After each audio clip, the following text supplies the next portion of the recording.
Assalamualaikum warahmatullahi wabarakatuh. Bismillahirrahmanirrahim. Alhamdulillahi rabbil alamin.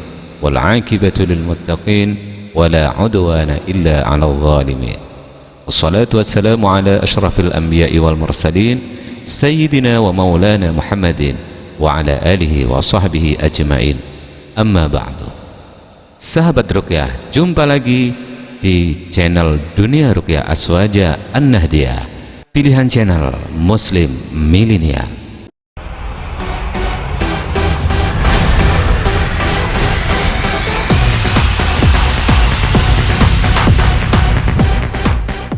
Sahabat Ruqyah, pada kesempatan ini saya ingin berbagi beberapa nasihat dari para ulama Qutbul Aulia atau para wali-wali kutub, yang mana para wali-wali ini sudah masyhur di kalangan umat Islam, yaitu tentang nasihat hidup di akhir zaman. Apa yang harus kita lakukan hidup di akhir zaman ini? Simak terus hanya di channel Dunia Ruqyah Aswaja An-Nahdiyah.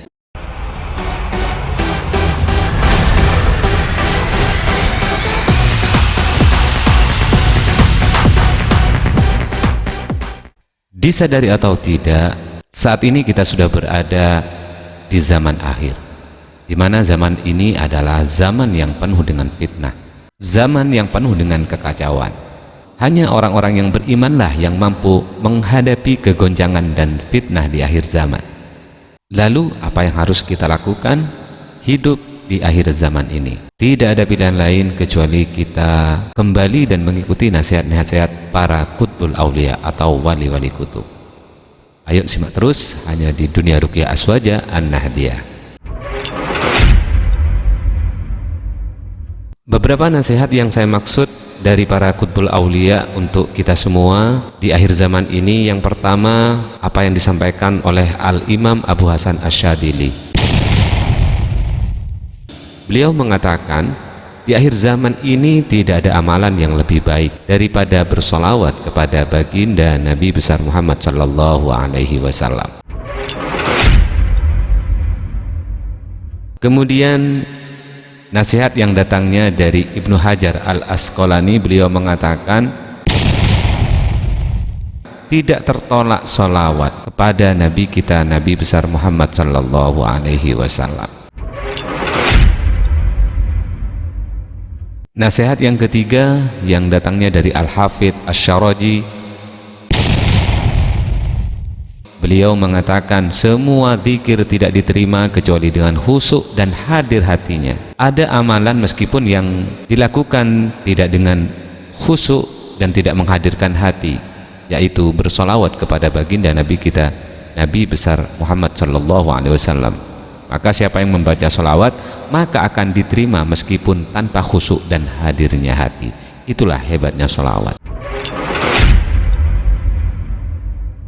Kemudian nasihat yang keempat yaitu datangnya dari Syekh Abdul Qadir Al-Jailani. Beliau mengatakan, dengan membaca solawat seorang hamba dapat meraih keridhaan Allah subhanahu wa ta'ala, memperoleh kebahagiaan dan restu Allah subhanahu wa ta'ala. Berkah-berkah dapat dipetik, doa-doa yang dikabulkan, bahkan dia bisa naik di ketingkatan derajat yang lebih tinggi, serta mampu mengobati penyakit hati dan diampuni dosa-dosa besarnya. Selanjutnya yaitu yang datangnya dari Syekh Ibnu Athaillah Al-Askandari. Beliau mengatakan, siapa yang merasa tidak memiliki amalan sholat sunnah dan puasa sunnah yang banyak untuk menghadap Allah di hari kiamat, maka hendaknya ia memperbanyak membaca sholawat serta salam kepada Nabi Muhammad sallallahu alaihi wasallam. Kemudian nasihat yang keenam yaitu datangnya dari Al-Qutb Al-Imam Al-Habib Abdullah bin Alwi Al-Haddad. Beliau mengatakan, satu salawat dari Allah cukup untuk seorang hamba dunia dan akhirat. Yang ketujuh, nasihat datangnya dari As-Sayyid Muhammad bin Alwi Al-Maliki. Beliau mengatakan, jangan tinggalkan membaca sholawat kepada baginda Nabi kita Nabi besar Muhammad sallallahu alaihi wasallam, karena bacaan salawat itu merupakan kunci segala kebaikan dan pintu segala keutamaan untuk agama, dunia dan akhirat. Kemudian nasihat dari Habib Umar bin Hafid. Beliau mengatakan, sesungguhnya apabila engkau melakukan ketaatan kepada Allah seumur hidupmu, bahkan Allah berikan di atas umurmu adalah umurnya seluruh manusia untuk digunakan dalam ketaatan kepadanya, maka sesungguhnya lebih hebat satu sholawat dari Allah Subhanahu wa Ta'ala. Kesimpulannya adalah, baik itu yang datangnya dari Imam Abu Hasan Asy-Syadzili, Imam Ibnu Hajar Al-Athqalani, Al-Hafidh Asy-Syaraji, Syekh Abdul Qadir Al-Jailani, juga Syekh Ibnu Athaillah Al-Askandari, Al-Imam Al-Habib Abdullah bin Alwi Al-Haddad, As-Sayyid Muhammad bin Alwi Al-Maliki, dan juga Habib Al-Habib Umar bin Hafid. Mereka menyarankan kita hidup di akhir zaman ini untuk memperbanyak bacaan sholawat. Jadi kata kuncinya adalah, kalau kita ingin selamat dari fitnatid dunia dan fitnah-fitnah yang lainnya, maka hendaklah kita selalu memperbanyak mendawamkan bacaan salawat. Insyaallah kita akan diselamatkan oleh Allah di dunia dan di akhirat. Tentunya kita akan mendapatkan syafaat dari baginda Nabi kita Nabi besar Muhammad sallallahu alaihi wasallam.